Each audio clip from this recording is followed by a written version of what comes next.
Ladies and gents, my name is Xander, aka Deislayers, and in this video, we're going to go ahead and do a side-by-side comparison analysis of the Nameless Midnight Scout Rifle against the Manannan SR4 Scout Rifle and see which one of these two monstrosities is truly the best among the two. One person could argue either way or the other that this Scout Rifle is better than that, and in my humble opinion, there is no doubt in my mind that one of these two legendary Scout Rifles is truly the best legendary Scout Rifle in this entire game. Now exactly what we're going to do in terms of comparison is not just look at their exact perks, because both these weapons have some of the exact same perks, which is why I primarily want to actually compare these two, but we're also going to be looking at their base stats and see which one has an advantage over the other based on these things too.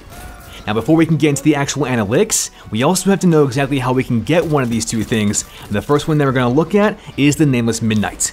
The Nameless Midnight is actually a Vanguard Scout Rifle, and so the only real way to get this thing is to grind as many strikes as you possibly can, accumulate a bunch of tokens, and turn those into Zavala, and hope and pray that that legendary engram that it gives you is going to turn into this Nameless Midnight. In contrast to this, we also have the Manannan SR4, and it's equally as difficult to get, because what you have to do here is hope and pray that when you turn some weapon parts into Banshee, that this guy is also going to give you the Manannan, because that's the only way to actually get this thing is from the weaponsmith, aka Banshee. I'm not going to lie, no matter which way that you look at it, both these weapons are a grind to get, but once you do happen to get them, I guarantee you that the grind is truly going to be worth it, and you're going to be decimating Guardians within the Crucible. Now that we know how to get each one of these two annihilating, decimating machines, the only thing left to do is to eviscerate that subscribe button, and let's jump right into the video. When comparing any type of two weapons, whether it's two hand cannons or two scout rifles, you guys have got to look at two key factors. The first one is optimal time to kill, and the second one is body shot time to kill, meaning only critical headshots for the optimal time to kill, and only body shots for the body shot time to kill. Now associated with each one of these, you have the Nameless Midnight, and the Nameless Midnight optimal time to kill is 1.33 seconds, and associated with this is the optimal time to kill for the Manannan, and that's exactly at 1.2 seconds. To get that 1.2 second kill time on the Manannan, you've got to have 4 critical headshots and 1 body shot, while inversely related to this is the optimal kill time for the Nameless Midnight, giving you 3 critical headshots and 2 body shots.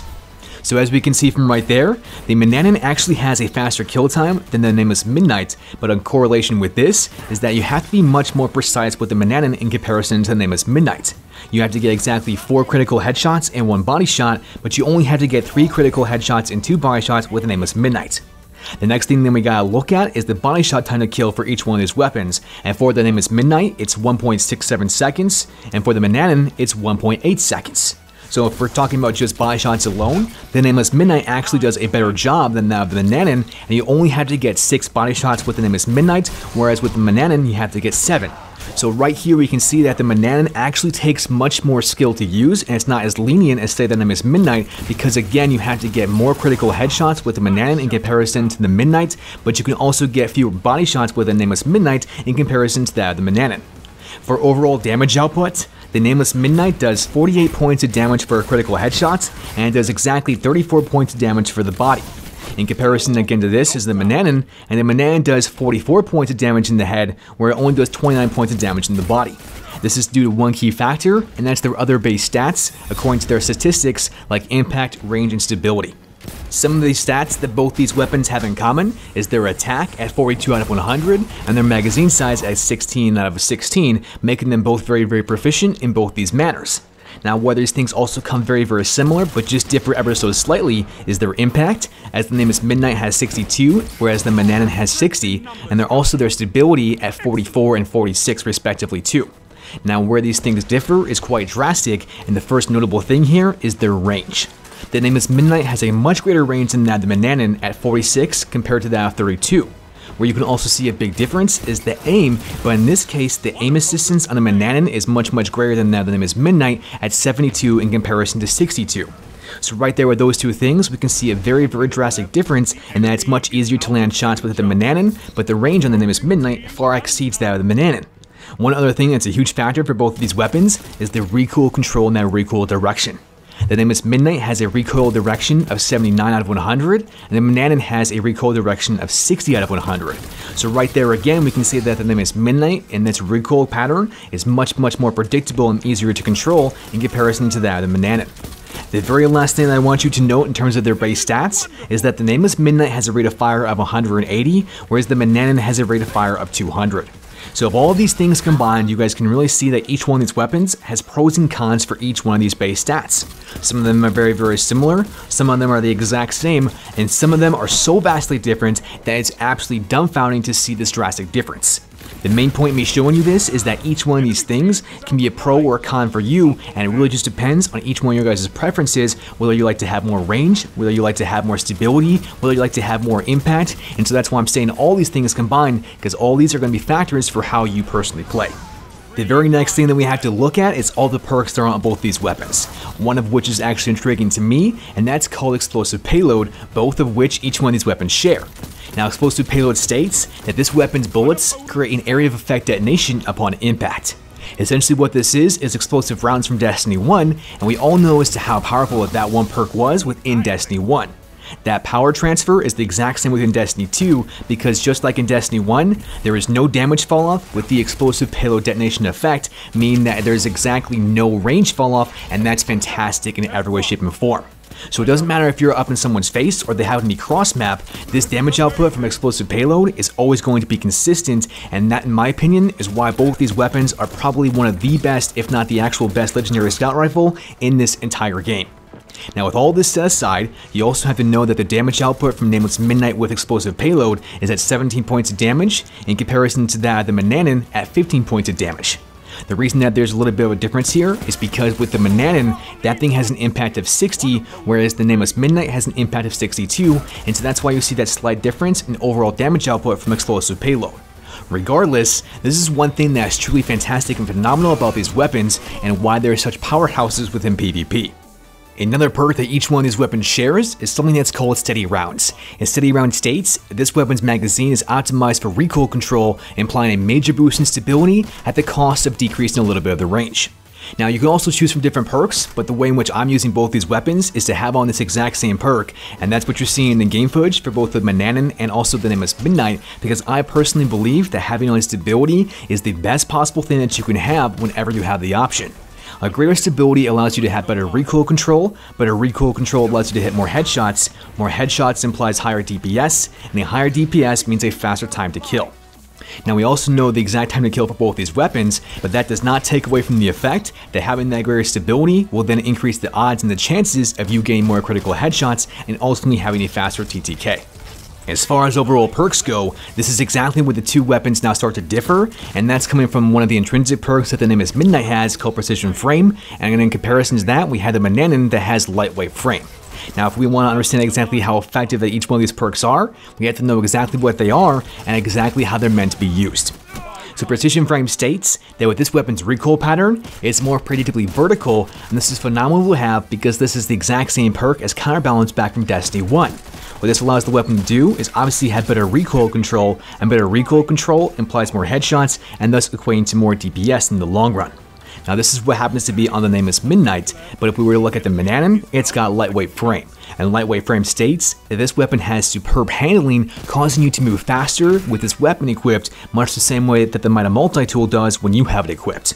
So right there we can see two huge drastic differences in how these things are being used and played within PvP. If we want to have better recoil control overall, then that's where the Counterbalance perk, aka Precision Frame, is going to come into play for the Nameless Midnight. If we want to have more speed and get to the map control positions faster, then that's where Lightweight Frame is going to come into play, and that's also when you're going to have to use the Manannan. So with these two things, we have a drastic decision to make into how we want to play and also how we want to use each one of these weapons.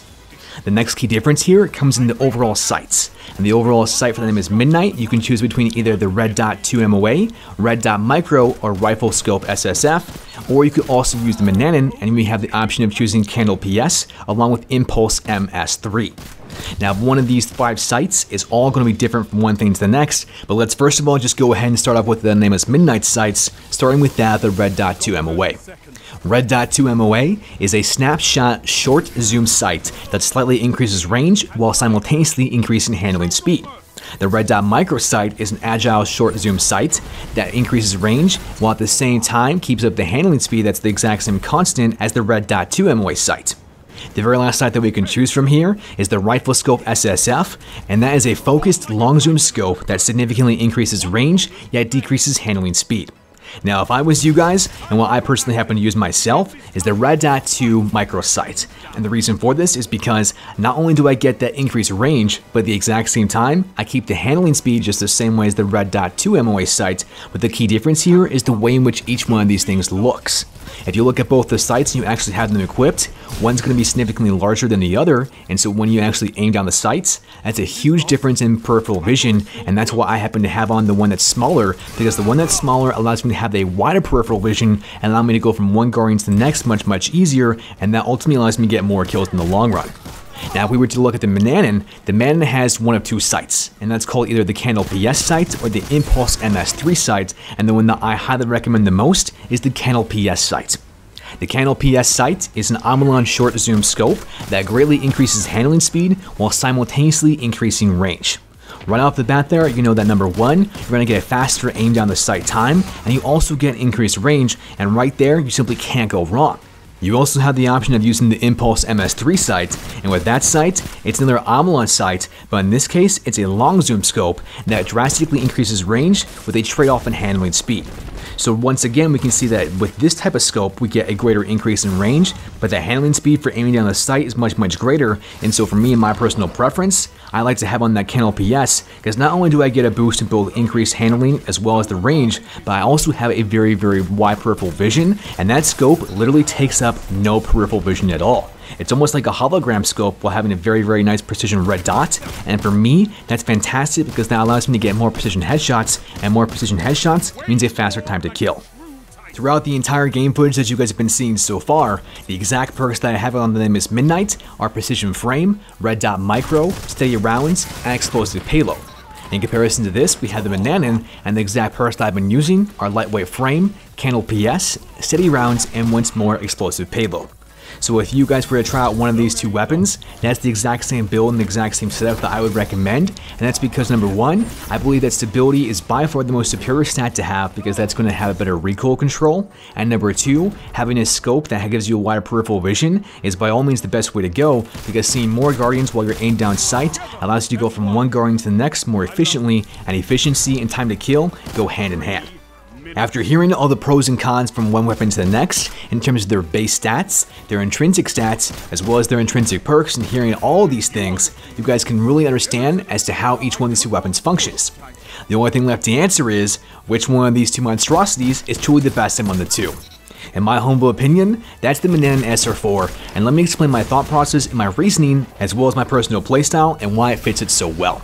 So the Manannan SR4 has one key trait that the Nameless Midnight simply does not have, and that's lightweight frame. What lightweight frame allows me to do is have an increased velocity in getting from one place on the map to the next, and that equates to number one, having better map positioning and getting there faster, and also having map control faster. When we're talking about things in terms of trials, these two traits are simply phenomenal and spectacular to have because you have got to have both of them if you want to succeed within trials. Another reason why I love the Manannan SR4 so much is because for me, I like to have a faster time to kill weapon, and that's the same thing with everyone else, but it's also a catch-22 because you have to be more precise, and you also have to hit more headshots, and that ultimately equates to a high-risk, high-reward weapon. The very last thing that I want to say about the Manannan is that the Manannan has a higher rate of fire, and that higher rate of fire feels to me as if the weapon has a more leniency in terms of overall shots. Now, is this actually true or not? Again, it's entirely my personal preference, but for me in the way that it feels, I feel like I'm actually able to do better with the weapon in comparison to that the Nameless Midnight, and that's simply because it has the higher rate of fire, and I feel like I'm able to do more damage faster, and that's also true if we look at the overall fastest time to kill. Now, with all these things being stated, that does not mean that the Nameless Midnight is garbage, because it certainly is not, and it's still one of the best legendary scout rifles throughout this entire game. The biggest advantage that the Nameless Midnight has in comparison to the Manannan is that the Nameless Midnight has one thing going for it, and that's better overall recoil control. It's got precision frame, which also makes the weapon more predictable vertical, and that equates to better recoil control, allowing you to get more headshots, and it's also got a better base stat for overall recoil, allowing you once more to hit more headshots. In the end, it really comes down to one thing and one thing only, and that's you. For me, my personal preference and my playstyle, the Manannan is definitely the way to go. But for you and your personal playstyle, the Nameless Midnight could be the best option. I want to hear all your guys' thoughts on both these things and as to why you prefer one thing or the next down in the comment section below, because I'm very intrigued to start this discussion about these two weapons and hear from you guys on exactly why you like one weapon or the other, and make sure that you have very sound logic, because I'm really interested to hear all about that down in the comment section below. Lastly, go ahead and check out some of my other new videos, as you guys can see right there on the screen. If you happen to enjoy this one, then you're definitely going to enjoy those as well. That's pretty much all that I've got for you as of right now, and so as always, Deislayers, great gaming, until next time.